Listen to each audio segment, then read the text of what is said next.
PoK, Pakistan occupied Kashmir, एक जमीन जो भारत की है, पाकिस्तान जिसे टुकड़ों में चला रहा है, और चाइना जहां से CPEC China Pakistan economic corridor operate करता है।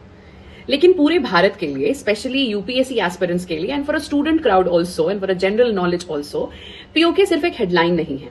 ये एक टॉपिक है जो geography, history, strategy, current affairs सब कवर करता है। आज इस वीडियो में हम समझेंगे एक सिंपल ब्रेकडाउन पीओके के बारे में।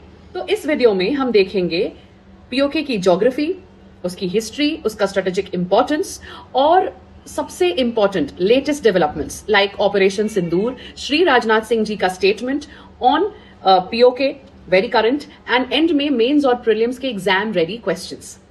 सो one video is equals to complete clarity. सबसे पहले समझते हैं ज्योग्राफी को। पीओके जो है वो दो पार्ट्स में है। एक आजाद कश्मीर जो कि लगभग 13,000 स्क्वायर किलोमीटर होगा, और दूसरा गिलगिट और बाल्टिस्तान जो कि 73,000 स्क्वायर किलोमीटर के आसपास है। अब उसके इंपॉर्टेंट रिवर्स जो कि प्रीलिम्स का फेवरेट टॉपिक रहा है, झेलम, किशनगंगा और इंडस। इस किशनगंगा को अगर आप बियॉन्ड पीओके नाम से जानना चाहोगे तो उसे नीलम रिवर भी कहते हैं। अब आते हैं बॉर्डर्स पे। तो पीओके के वेस्ट में है पाकिस्तान, नॉर्थ में अफगानिस्तान का वाखा कॉरिडोर, नॉर्थ ईस्ट में चाइना का जिंजियांग और ईस्टर्न साइड में है लद्दाख। और अब सबसे स्ट्रेटेजिक इनमें से रहा है गिलगिट और बाल्टिस्तान जो कि गेटवे है काराकोरम और सीपीईसी के लिए, मतलब China Pakistan economic corridor. Let's now come to the history of POK. अगर आप पीओके की हिस्ट्री देखोगे ना, तो सबसे पहले किसी भी जगह को समझने के लिए उसकी पॉपुलेशन के बारे में थोड़ी जानकारी होना बहुत जरूरी है। जम्मू एंड कश्मीर में 4 तरह के पॉपुलेशन हमेशा से, मतलब बेसिकली आजादी के पहले से रह रहे थे।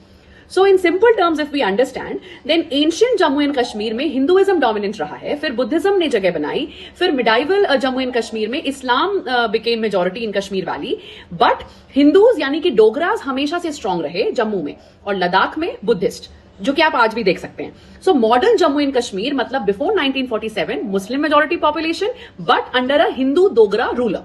तो डिटेलिंग्स और भी हैं, लेकिन पीओके पहले समझते हैं। अगस्त 1947 ब्रिटिश इंडिया का पार्टीशन होता है और इंडिया और पाकिस्तान की इंडिपेंडेंस भी। अब टाइमलाइन समझिए। अक्टूबर 1947 22 अक्टूबर पाकिस्तान ने ट्राइबल इन्वेडर्स, कबायली लश्कर भेजे और कश्मीर पर हमला किया। महाराजा हरि सिंह जो वहां रूल कर रहे थे, उन्होंने अपॉर्चुनिटी समझते हुए इंस्ट्रूमेंट ऑफ एक्सेशन साइन किया और जम्मू एंड कश्मीर भारत से जुड़ गया। इंडियन आर्मी ने काउंटर किया, लेकिन एक हिस्सा पाकिस्तान के कब्जे में चला गया। आज उसी हिस्से को हम पीओके यानी पाकिस्तान ऑक्यूपाइड कश्मीर समझते हैं। सवाल ये जरूर आ रहा होगा ना कि इंडियन आर्मी के रहते ऐसा क्यों हुआ?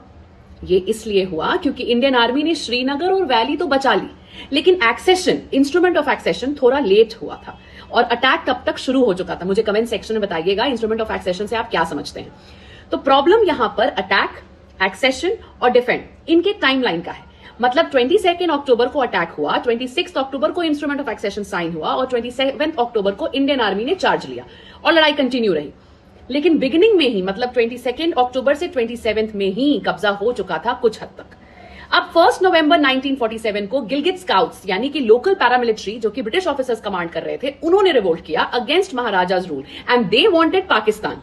तो विद इन डेज ही गिलगिट, स्कार्दू, बाल्टिस्तान प्रैक्टिकली पाकिस्तान के कंट्रोल में आ चुके थे। जब इंडियन आर्मी वहां पहुंची तब तक वहां Pakistani backed forces already established हो चुकी थी।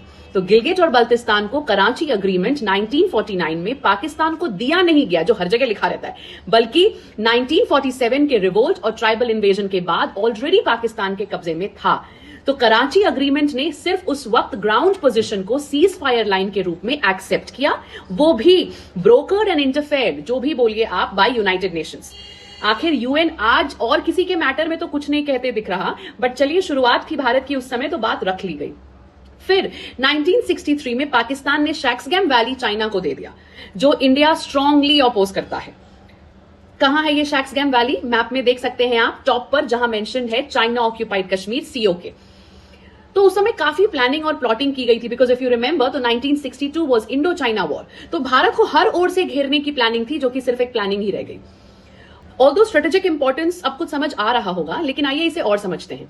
मिलिट्री के तौर पर देखें तो पीओके के हाई पासेस और वैलीज डिफेंस के लिए बहुत क्रूशियल है। चाइना एंगल से समझें तो $60 बिलियन का CPEC गिलगिट और बल्तिस्तान से होकर गुजरता है। रिसोर्स वाइज वाटर मतलब पानी, इंडस रिवर सिस्टम पीओके से होकर गुजरता है, जो पाकिस्तान की लाइफलाइन है। इससे कुछ याद आया?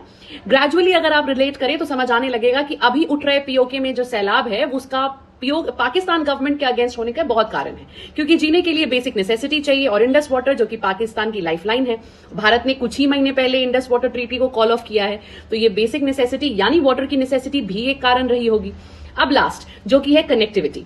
गिलगिट बल्तिस्तान साउथ एशिया को सेंट्रल एशिया से जोड़ता है। कैसे? Via the Karakoram highway. I hope यहां तक क्लियर होगा। अब बढ़ते हैं सबसे फ्रेश अपडेट्स की तरफ। मई 2025 में ऑपरेशन सिंदूर हुआ। इंडिया ने 9 टेरर कैंप्स पे प्रिसिजन स्ट्राइक्स किए। ये डिफेंस के अच्छे टर्म्स हैं जिन्हें समझने की कोशिश कीजिएगा, सिर्फ ऐसे ही मत पढ़िएगा, क्योंकि प्रिसिजन स्ट्राइक एक ऐसा मिलिट्री अटैक है जिसमें मॉडर्न टेक्नोलॉजी का यूज करके बिल्कुल एग्जैक्ट टारगेट पे बॉम्ब या मिसाइल गिराया जाता है ताकि दुश्मन का नुकसान हो, लेकिन आसपास के सिविलियंस को या एरिया को कम से कम नुकसान हो। तो ये टर्म समझना बहुत इंपॉर्टेंट है, सिर्फ ऐसे ही नहीं कि यहाँ पे प्रिसिजन स्ट्राइक्स हुए तो हो गए बस खत्म। इन स्ट्राइक्स का जो मोटिव था वो पाकिस्तानी आर्मी नहीं थी, बट वहां के टेरर कैंप्स थे।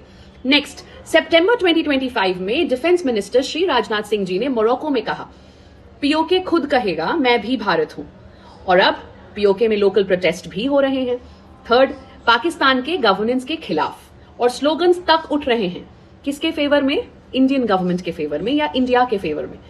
डी यानी फोर्थ, पाकिस्तान की पॉलिटिकल और इकोनॉमिक क्राइसिस ने पाकिस्तान का ग्रिप और भी ज्यादा वीक कर दिया है पीओके में। तो स्ट्रेटेजिक इंपॉर्टेंस क्लियर है। अब इंडिया की स्ट्रेटेजी देख। मिलिट्री स्टैंड्स पे इंडिया सिर्फ टेरर कैंप्स को टारगेट करना चाहता है, टेरिटरी को नहीं। सेकेंड, डिप्लोमैटिक स्टैंड पे पीओके को ग्लोबल फोरम्स में हाईलाइट करना, प्रेजेंट करना, क्योंकि वो एक इलीगल कैप्चर है। पिछली वीडियो में मैंने बताया था diplomacy is an art. Third, soft power देखें तो इंडिया की इकोनॉमी, डिजिटल मॉडल और डेमोक्रेसी ये सब बहुत ऊपर हैं पाकिस्तान के मिसरूल के सामने। और लॉन्ग टर्म विजन इंडिया का कि अगर पीओके के लोग खुद डिमांड करेंगे तो पीसफुल इंटीग्रेशन जरूर होगा।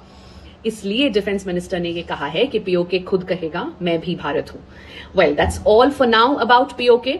ये एक नेवर एंडिंग टॉपिक है। किसी और एनालिटिकल क्वेश्चन के लिए on PoK do let me know in the comment box. चलिए, ये आपके स्क्रीन पर जो है वो है आपके एग्जाम रिलेटेड कुछ questions. Solve it at your own level. For any query related to it, कोई भी क्वेरी इस क्वेश्चन से रिलेटेड आप मेरे को कमेंट सेक्शन में पूछ सकते हैं। सो टू कंक्लूड, पीओके एक शेडेड एरिया से ज्यादा है। ये इंडिया के जियोपॉलिटिक्स का हार्ट बीट है। ज्योग्राफी, हिस्ट्री और करंट अफेयर्स सब तरफ से ये इंपॉर्टेंट है। आपको क्या लगता है, पीओके इंटीग्रेशन होगा पीसफुली या सिचुएशन और भी टफ होगी? अगर वीडियो हेल्पफुल लगा तो लाइक और शेयर और सब्सक्राइब करना मत भूलिएगा। Thank you.